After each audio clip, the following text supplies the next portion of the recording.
bookish friends, welcome back to my channel. I'm here to give you mini reviews of the books I have read from March 2nd to the 17th. The first book is Raised by a Serial Killer: Discovery the Truth About My Father by April Balasico. I think that's how you say it. This is a memoir, and April, she goes through her life as she grows up, and I think she is the oldest. She has two brothers under her, and I think another little sister and a brother. She was raised by a father who was a serial killer.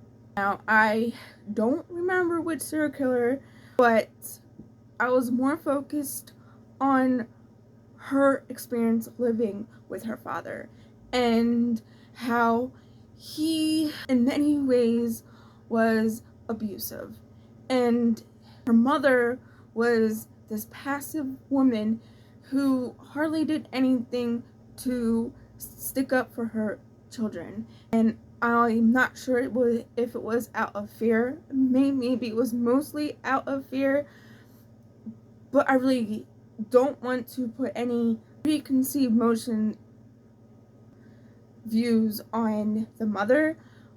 But the father, not only was he a serial killer, not only did the family move a lot, but the things that sticks in my mind is how she explains that her father made her fight her other younger brothers, and to a point where it was for blood and maybe almost and to death. But her relationship with that didn't start like that. She kind of looked up to her father and loved her father the way that you think that you should love a typical father should be. And it wasn't until later she realized that her dad lied a lot, and she could tell his lies. And as she progressed, getting older, she didn't give in to any of his aggressions, or I don't know how to put it, but a lot of things in her life started to make sense as she got older, and she connected the dots. And when the memoir starts off with her discovering that maybe her father was a serial killer, and that she calls her younger sister, and tells her her discovery, and her sister tells her not to do, but she does anyway, because she thinks of those victims and those victims' family. And it was heartbreaking because not everyone in her family got the same treatment as the three older ones that grew up. Some of them had what you would consider a typical loving father and not believing certain things. And it was just a really well written and in order of her life from young child to an adult, how she is now. I really liked learning about her life, and it really gave the insight of maybe not all serial killers that have families are like this family, but it was really good to see what it is like to have someone in your family who happened to be a serial killer and their perspective. And please don't think of that I'm suppressing the victims, because the victims are most important. But this perspective is also interesting and kind of important, because even though very important the victims, but I also think perhaps the family is sort of a victim as well, but not in the same way. I hope you get what I'm saying. I finished Frankenstein, I will not be giving you my thoughts on that because it's for a video that is for the literary gatherers that I'm part of. It's a local group of people, and some are I would like to call friends, and we have a YouTube channel, Literary Gatherers. If I remember, I'll link them down and you can look at the videos or the videos that we have up already. And moving on, then I read the novella The Gentleman's Guide to Getting Lucky. This is a novella continuing the love story of Monty and Percy. This was a cute little novella. I enjoyed the little snippet that I had. I really liked this. I really liked them as a couple. It was funny and it was just really enjoyable time. Then I read Blood Over Bright Haven, or by M.L. Wong. She is a phenomenal writer, and I will read anything that she brings out. And my favorite one is Kagen, but this is a magical, dark, sort of dark academia kind of. She's the only one that's the female in these elite kind of magical people who have the kind of agency government with magic, and she's the only female that is able to become one of these elite magical people. That's the best way I can describe it in my brain. And they suppress these people, this other culture, and it's very reminiscent of kind of like a real history, and it describes how that oppression, but you get her side of the oppressor, and she gets I guess a servant as an assistant, and it started out as a joke, but she was like, oh no, he's gonna be my assistant because he is very smart, and he helps her realize that how wrong her system is, and it's very complicated, and it needed to end the way it did, and I really I'm going to be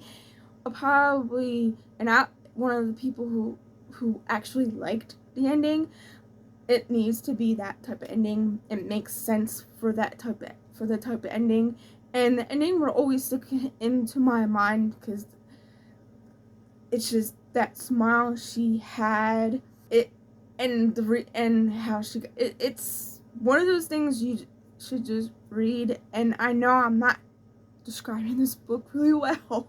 And I read The Spite House by Johnny Compton. This is about a family who are running away for reasons, and he has two daughters, and one's older, one I think elementary school.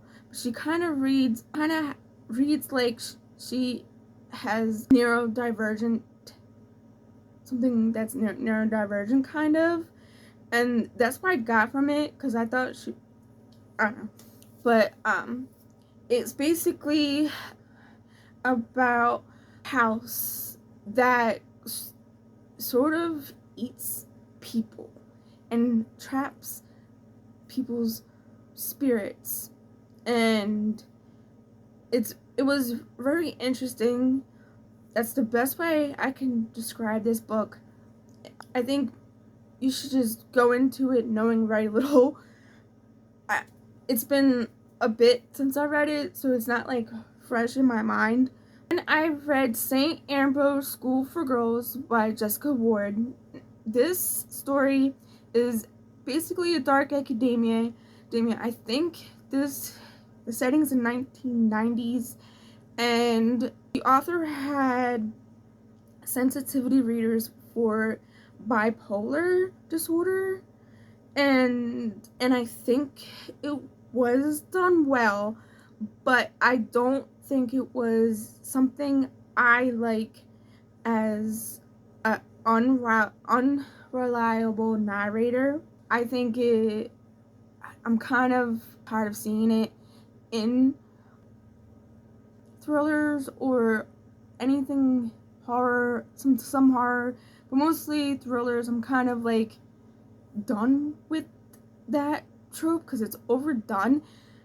But anyway, we follow this girl who has a roommate who only becomes her friend and who is a lesbian, and at the time the school frowns upon on anything that's LGBTQIA plus.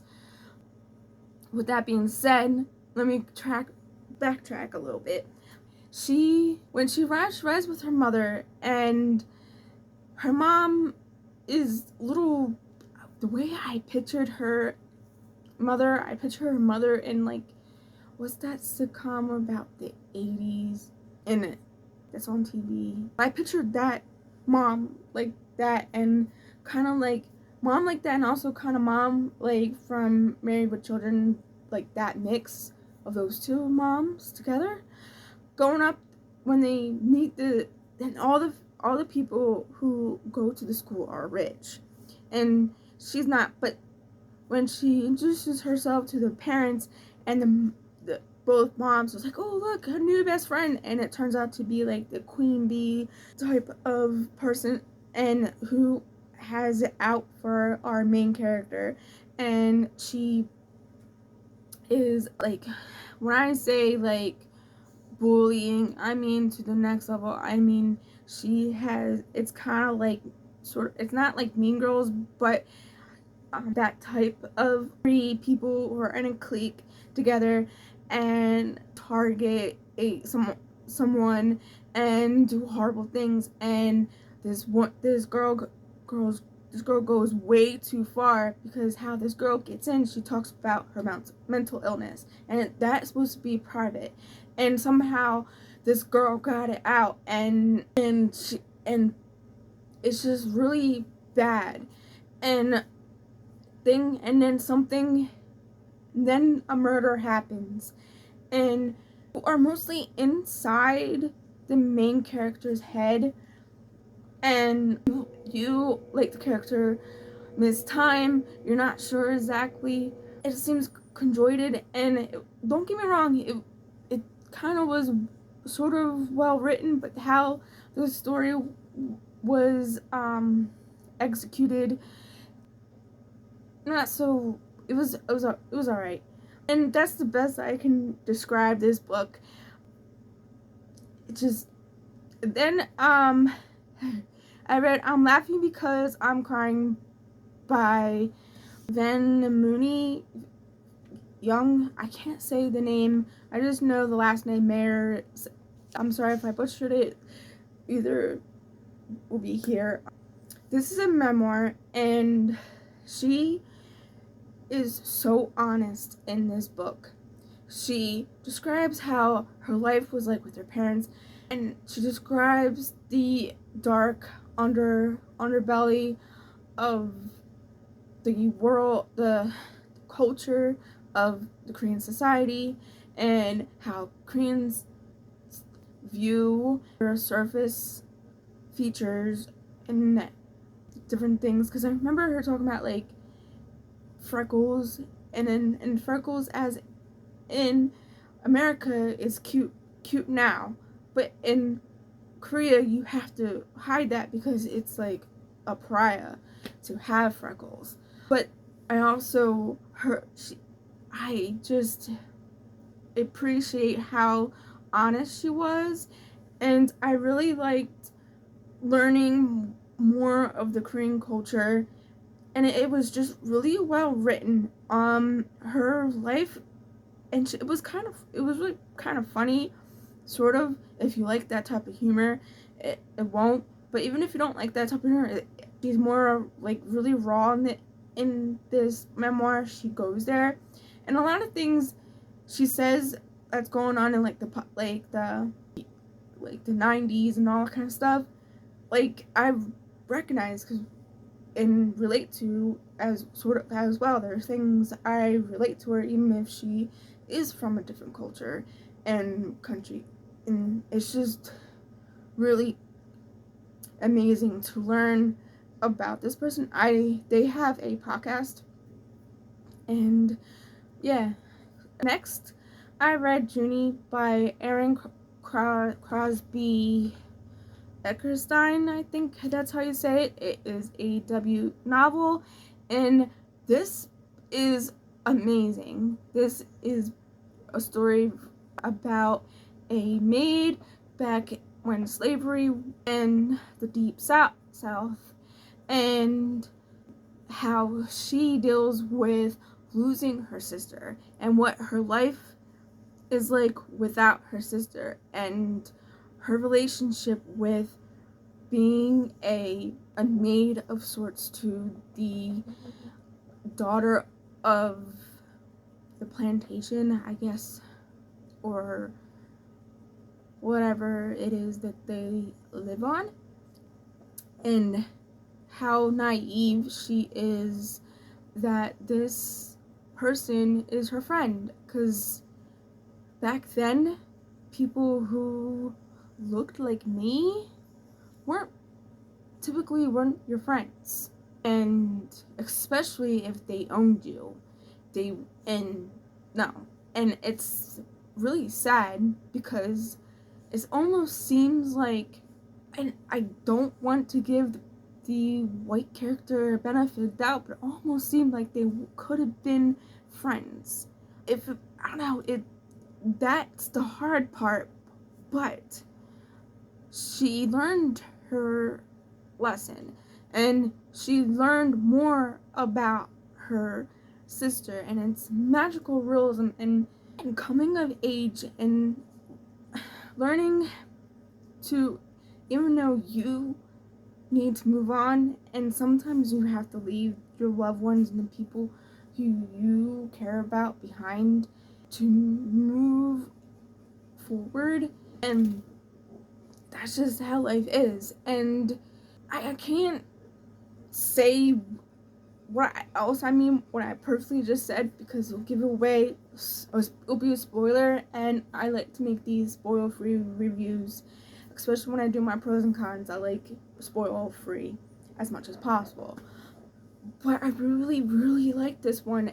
It is historical fiction, but it's done so well, and I loved the writing, and I will be looking at more from this on. Whoever you are, wherever you are, I hope you are having a wonderful day, and go read that book.